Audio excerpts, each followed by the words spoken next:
গোপালগঞ্জে শেখ হাসিনার জন্মদিন পালনে পুলিশের বাধা, পালালো ছাত্রলীগ। এই পৃথিবীটা গিভ অ্যান্ড টেক, এই তো সেদিনের কথা।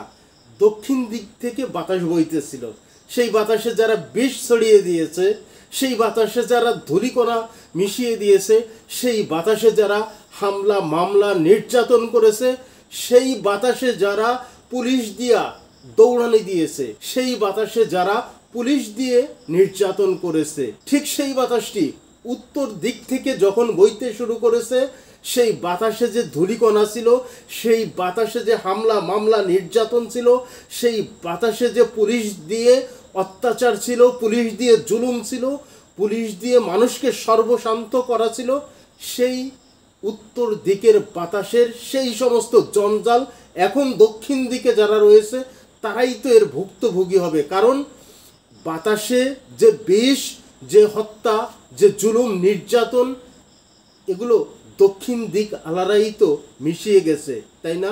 যাই হোক, সংবাদে বলা হচ্ছে গোপালগঞ্জে সাবেক প্রধানমন্ত্রী ও আওয়ামী লীগ সভানেত্রী শেখ হাসিনার ৭৮তম জন্মদিন পালনে বাধা দিয়েছে পুলিশ। সে সময় দৌড়ে পালিয়ে যান জন্মদিন পালন করতে আসা ছাত্রলীগের নেতাকর্মীরা। শনিবার ২৮শে সেপ্টেম্বর বেলা ১১টার দিকে গোপালগঞ্জ সরকারি বঙ্গবন্ধু কলেজে এ ঘটনা ঘটে। জানা গেছে, কলেজের শহীদ মিনার চত্বরে শেখ হাসিনার ৭৮তম জন্মদিন উপলক্ষে কেক কাটার আয়োজন করে স্থানীয় ছাত্রলীগ। কেক কাটার পর কলেজ ক্যাম্পাস থেকে শোভাযাত্রা নিয়ে রাস্তার দিকে যেতে চাইলে পুলিশ বাধা দেয়। এ সময় ছাত্রলীগের নেতাকর্মীরা দৌড়ে পালিয়ে যান। পরে কলেজের ছাত্রীরা ক্যাম্পাসে প্রতিবাদ মিছিল করেন। যাই হোক, পুলিশ তো তাদেরকে কেক কাটতে দিয়েছে, শুধু রাস্তায় বের হতে দেয়নি। কিন্তু আমরা বিগত দিনে দেখেছি কেক কাটা পর্যন্ত কিন্তু সময় দেওয়া হয়নি। যাই হোক, গোপালগঞ্জ সদর থানার ওসি মীর মোহাম্মদ সাজিদুর রহমান গণমাধ্যমকে বলেন, শোভাযাত্রাটি সড়কে এলে বিশৃঙ্খলা হতে পারে এমন আশঙ্কায় বাধা দেওয়া হয়েছে। ছাত্রলীগের নেতাকর্মীরা কেন পালিয়ে গেলেন তা আমরা জানি না।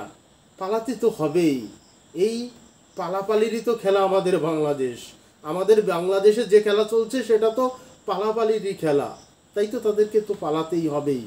আল্লাহ হাফেজ।